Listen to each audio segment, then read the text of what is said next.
అండి, ఈరోజు సింపుల్గా ఈజీగా అయిపోయే హెల్దీ లడ్డు ఒకటి చూపిస్తానండి. పిల్లలకి ఎదిగే పిల్లలకి పెడితే చాలా మంచిది. బ్రెయిన్ డెవలప్మెంట్కి కావాల్సిన పోషకాలు ఉంటాయి, ఐరన్ కూడా ఉంటుందన్నమాట.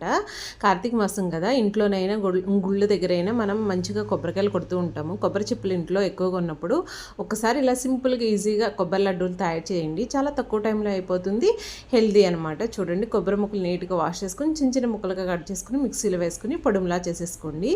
చేసుకున్న తర్వాత కడాయి పెట్టుకుని కొంచెం గీ వేసుకుని ఈ పొడిని కొంచెం వాటర్ ఏమి లేకుండానే ఫ్రై చేసుకోండి. ఫ్రై అయిన తర్వాత మీకు కావాల్సినంత బెల్లం అండి, మీరు ఎంత తీపి తింటారో అంత దానికి తగ్గట్టు బెల్లం వేసుకుని చక్కగా వాటర్ ఏమి వేయక్కర్లేదండి. బెల్లం అంతా కరిగిపోయి కొబ్బరి ఉడికిపోయి దగ్గరికి వస్తుంది. దగ్గరికి వచ్చినప్పుడు కొంచెం ఇలాచీ పౌడరు, అలా గీలో రోస్ట్ చేసుకున్న డ్రై ఫ్రూట్స్ కూడా వేసుకోండి. మంచి టేస్ట్ ఉంటుంది. ఇంకంతేనండి, కొంచెం చల్లారిన తర్వాత ఉండాలి చేసేసుకోండి. హెల్తీ రెసిపీ అనమాట. రోజుకోటి పిల్లలకి ఇచ్చినా మనం తిన్నా చాలా హెల్తీగా ఉంటుంది, తక్కువ టైంలో అయిపోతుంది.